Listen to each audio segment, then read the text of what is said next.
नमस्कार।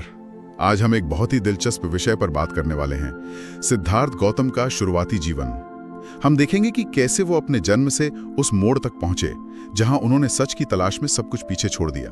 हाँ, और ये चर्चा आधारित है बाबा साहब अम्बेडकर की किताब द बुद्धा एंड हिज धम्मा के विमर्श पर, जैसा कि हमारे स्रोत बताते हैं। बिल्कुल, और ये समझना जरूरी है कि ये किसी भगवान या चमत्कार की कहानी नहीं है। ये एक इंसान की कहानी है, जागृति की तरफ उसके सफर की। तो चलिए शुरू करते हैं। सिद्धार्थ गौतम का जन्म, जैसा मैंने कहा, किसी देवता की तरह नहीं हुआ था।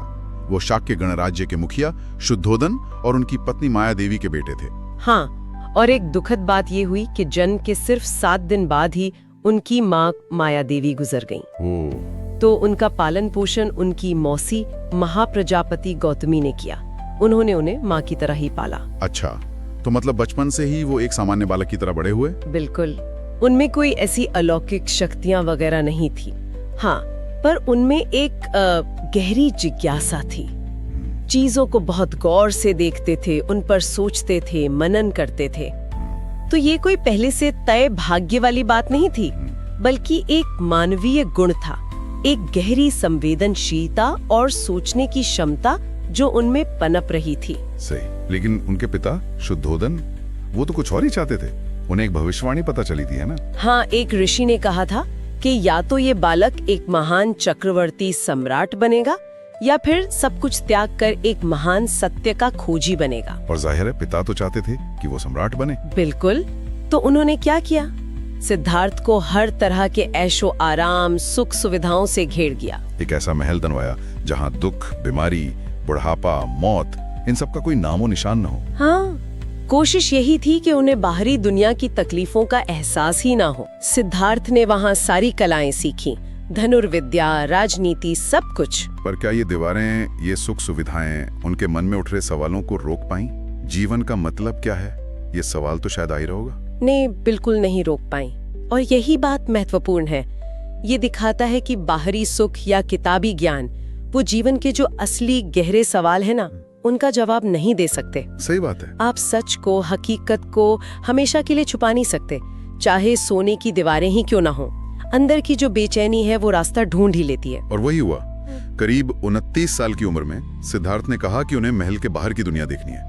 वो अपने सारथी चन्ना के साथ रथ पर निकले, और तब उन्होंने वो 4 दृश्य देखे जिन्होंने मतलब सब कुछ बदल दिया। हाँ, वो 4 निशानियां। पहला क्या था?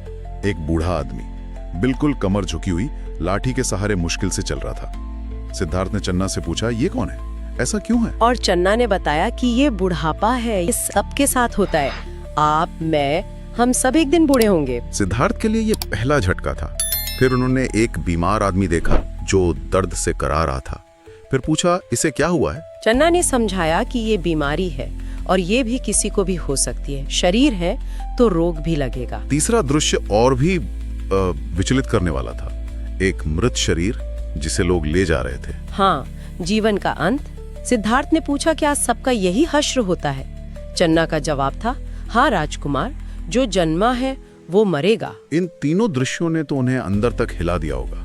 बुढ़ापा, बीमारी, मौत, जीवन की ये सच्चाइयां उन्होंने पहली बार देखी। बिल्कुल, उन्हें एहसास हुआ कि ये सुख, ये जवानी, ये जीवन, ये सब स्थायी नहीं है, सब नश्वर है।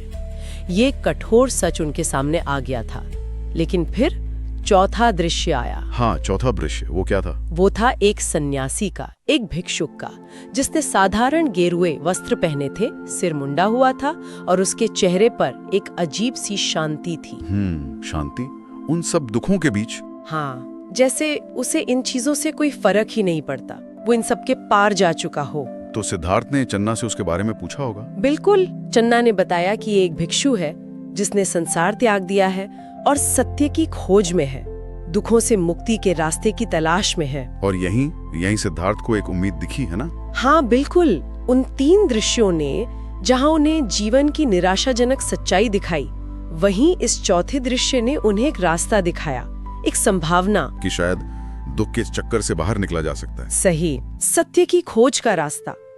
उन्हें लगा कि असली रास्ता शायद यही है, शासक बनने का नहीं, बल्कि साधक बनने का, दुखों का कारण और निवारण खोजने का। लेकिन ये फैसला लेना आसान तो नहीं रहा होगा। उनका परिवार था, पत्नी यशोधरा थी, बेटा राहुल था। बिल्कुल, मन में एक द्वंद्व चला होगा। परिवार के प्रति उनका गहरा प्रेम था, लेकिन दूसरी तरफ पूरी मानवता के दुख को दूर करने की एक तीव्र इच्छा जाग चुकी थी। तो फिर उन्होंने क्या किया? उस रात उन्होंने वो कठिन फैसला ले लिया, महल छोड़ने का। चुपचाप। हाँ, बिल्कुल चुपचाप अपने सोते हुए परिवार को देखा, शायद आखिरी बार। मन में प्रेम भी था, पर संकल्प उससे भी ज्यादा मजबूत था। और फिर आधी रात को बिना किसी को बताए उन्होंने राजसी कपड़े उतारे, पदवी छोड़ी, अपना नाम तक त्याग दिया। इसी को महाभिनिष्क्रमण कहते हैं। हाँ, महानिष्क्रमण या महान त्याग। वो अब राजकुमार सिद्धार्थ नहीं रहे, वो बस एक सत्य के खोजी बन गए। ये कितना बड़ा कदम था? बहुत बड़ा। और यहाँ ये समझना जरूरी है, जैसा स्रोत बताते हैं, कि ये कोई पलायन नहीं था, ये परिवार का तिरस्कार नहीं था, बल्कि ये सभी जीवित प्राणियों के दुखों का हल खोजने के लिए एक बहुत बड़ा साहसिक कदम था। उन्होंने अपने व्यक्तिगत लगाव को, अपने मोह को उस बड़े लक्ष्य के आड़े नहीं आने दिया। ये कहानी, सिद्धार्थ की ये यात्रा एक तरह से हम सब की कहानी भी है, नहीं? कैसे? हम सब भी तो कहीं ना कहीं अपने अपने सुविधा के, अपने भ्रम के महलों में रहते हैं, और कभी ना कभी जिंदगी हमें भी उन दीवारों के बाहर की सच्चाई दिखाती है। तब हमें भी चुनना पड़ता है कि क्या हम आराम में बने रहें या गहरे अर्थ की तलाश में निकलें। बिल्कुल सही कहा। और बाबा साहेब अम्बेडकर भी स्रोत के अनुसार इसी बात पर जोर देते हैं। वो दिखाते हैं कि कैसे एक राजकुमार को भी सच्चे अर्थों में मनुष्य बनने के लिए, ज्ञान और करुणा को पाने के लिए अपना सब कुछ छोड़कर एक साधक बनना पड़ा। ये हमें भी सोचने पर मजबूर करता है कि हम अपने जीवन में पूछें, सच क्या है, असलियत क्या है? तो ये सिर्फ एक ऐतिहासिक घटना नहीं रह जाती, ये एक दर्शन बन जाती है। बिल्कुल। और सिद्धार्थ की यात्रा यहाँ खत्म नहीं हुई। इसके बाद तो ज्ञान पाने के लिए उनका असल संघर्ष शुरू हुआ। वो एक अलग कहानी है जिस पर हम शायद फिर कभी बात करेंगे। हाँ, जरूर।